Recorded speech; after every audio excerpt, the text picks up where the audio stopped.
4, 3, 2, 1.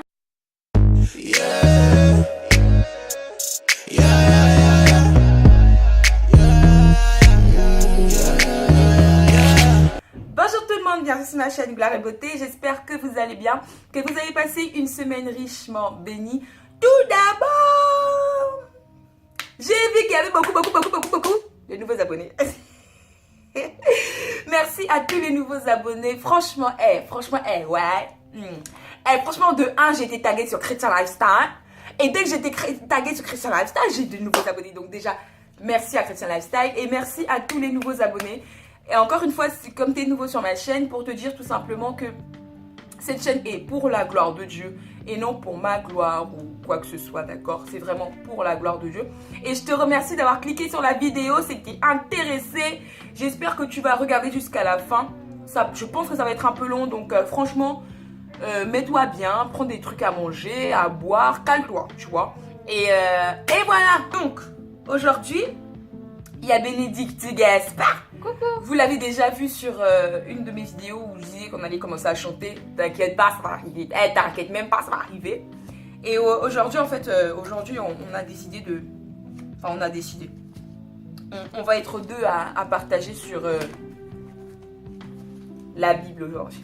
Donc, on a été amené à parler des exaucements de Dieu. Et je crois que sur mes réseaux sociaux, vous avez vu, genre, quand je vous ai demandé ce que vous préférez.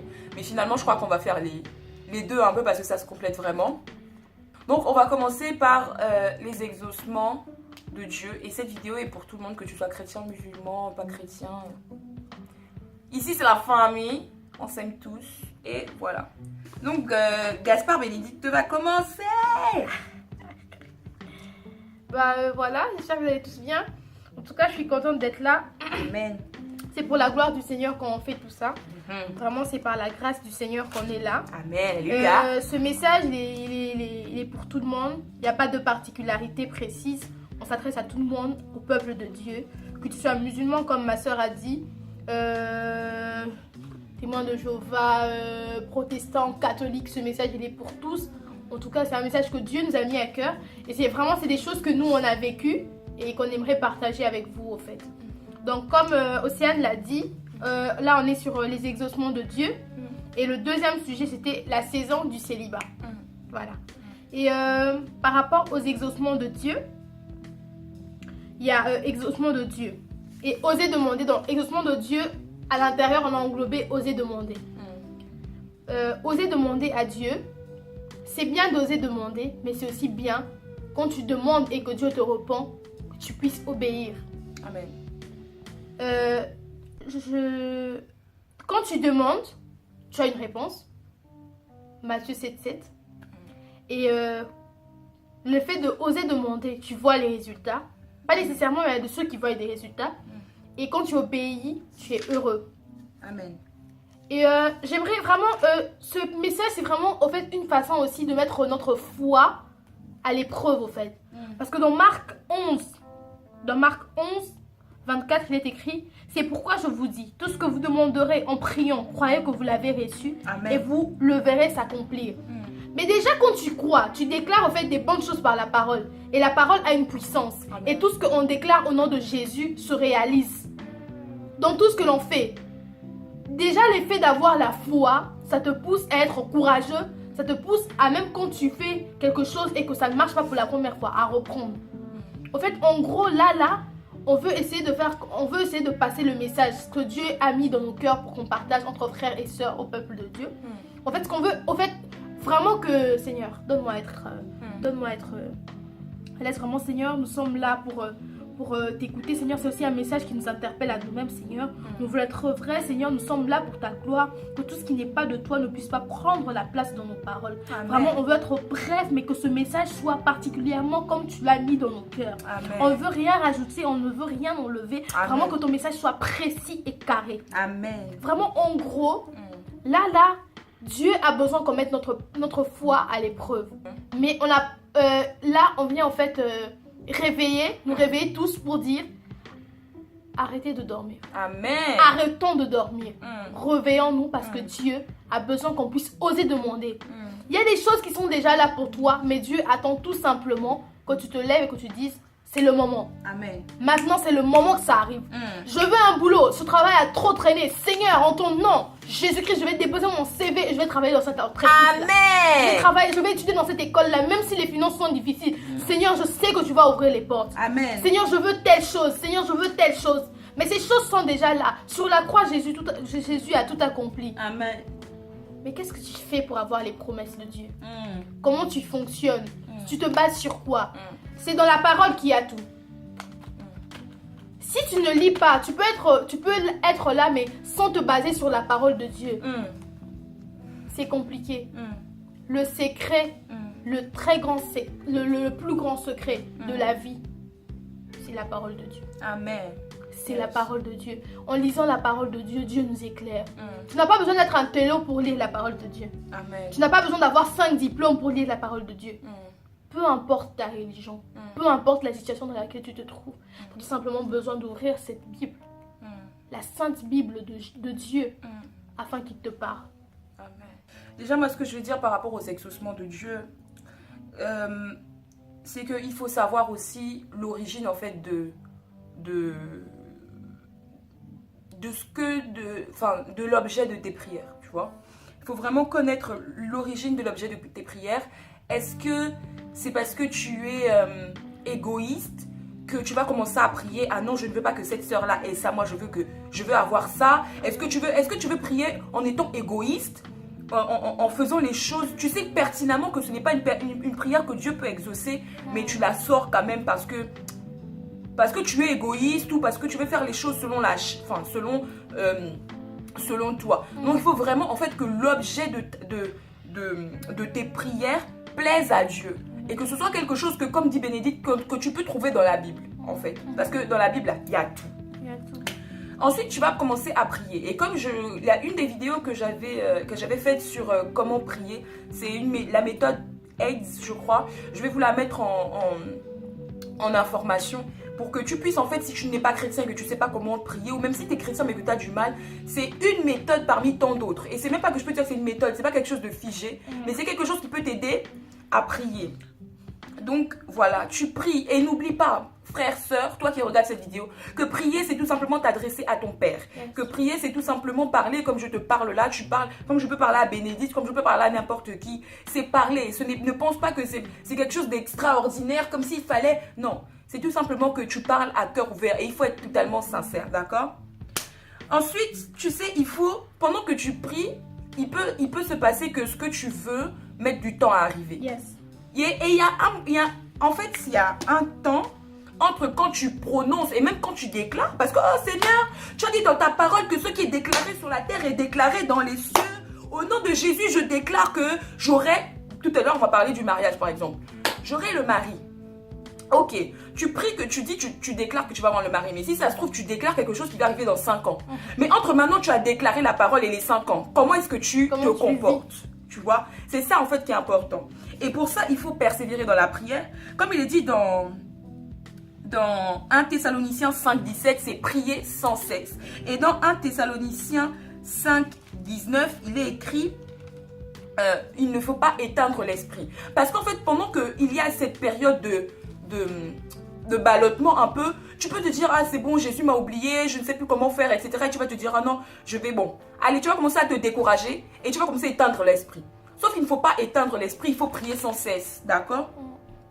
Et Éphésiens 5:20 dit aussi, remerciez constamment Dieu le Père pour tout au nom de notre Seigneur Jésus-Christ.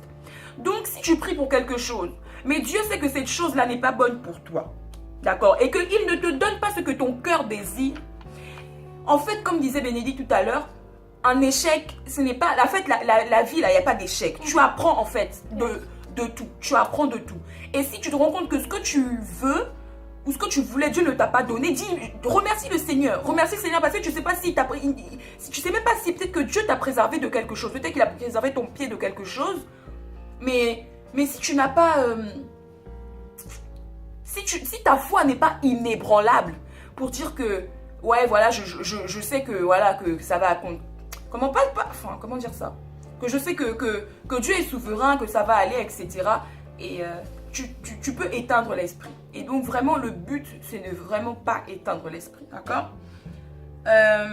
Donc accepter les échecs, accepter la période de ballottement pour et toujours persévérer. Et voilà.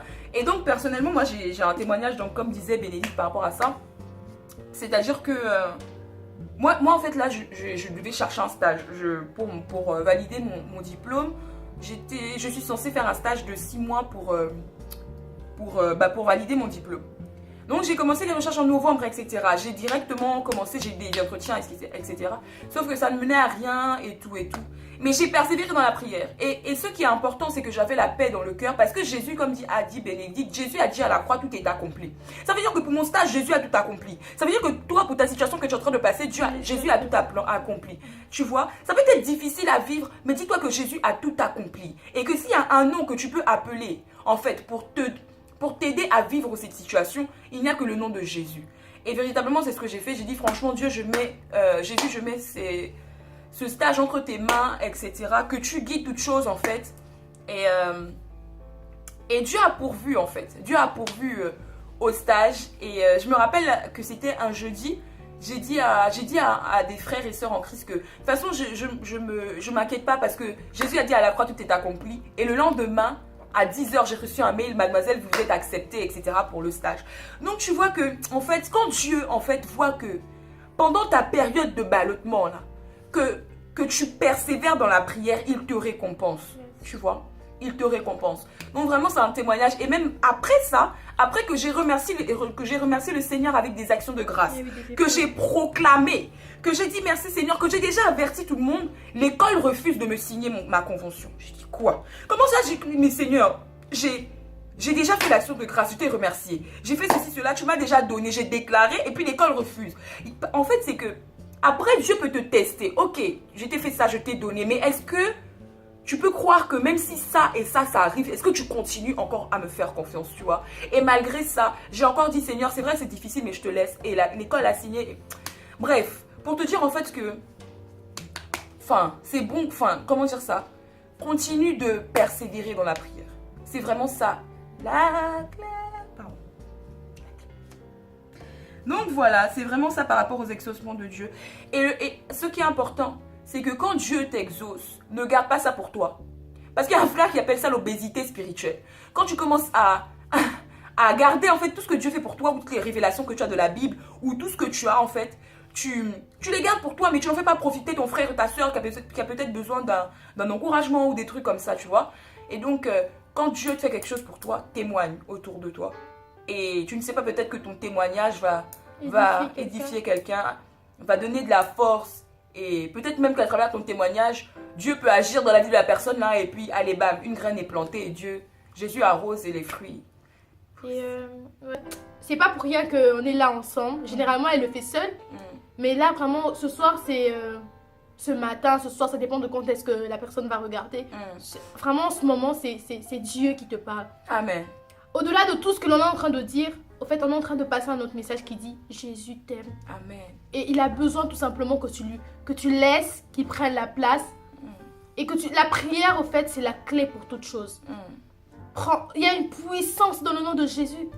Rien ne peut résister au nom de Jésus. Amen. Pour ceux qui ne croient pas, la difficulté là que tu es en train de traverser, dis Jésus, je te mets en premier. Amen. Je garde les yeux fixés sur toi. Comme je dis toujours au Cédane, focus colo. Ça veut dire avoir les yeux fixés sur Dieu. Amen. Essaye de dire, si tu crois pas, moi je crois pour toi. Amen. Essaye de dire, Seigneur, pour ce dossier là qui bloque là, Jésus, sur la croix tu as tout accompli. Maintenant je vais à mon bureau, je vais avoir une bonne nouvelle. Amen. Je pense que déjà on doit commencer à laisser nos numéros parce que on va commencer à glorifier le Seigneur.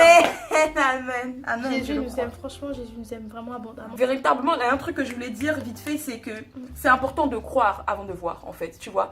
Parce que quand Jésus est apparu aux apôtres et que Thomas, je crois bien que c'est Thomas, a voulu voir avant de croire.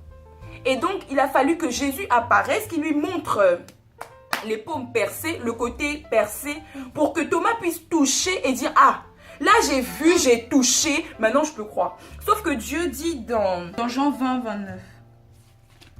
Que tu m'as vu, Tu as cru. Heureux ceux qui n'ont pas vu et qui ont cru. Amen. Jean 20, 29. C'était exactement ça.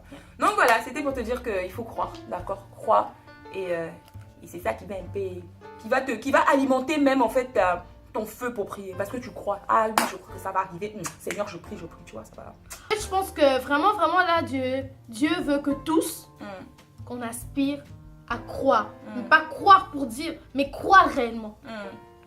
Et que ces choses ancrent vraiment dans nos cœurs. Parce que vraiment là, Jésus revient bientôt. Il a vraiment besoin de nous. Amen. Donc pour le sujet des exaucements, voilà. ça va s'arrêter là. On va s'arrêter là. Et la semaine prochaine ou dans 2 semaines, je mettrai la vidéo sur le célibat. Et donc, ce sera encore nous, quoi. Comme on est habillé là, comme on est... Bon, voilà, tu vois. Et donc, voilà, c'était ça. Elle voulait qu'on soit un peu modeste. Non, donc, mais on voilà. vous aime beaucoup et que Dieu vous bénisse. À bientôt. Don't forget that Jesus is our King, God is our Father. He doesn't make differences between his children. He loves us the same, guys. Love you and see you. English is not for me. Huh? Goodbye. Bye bye.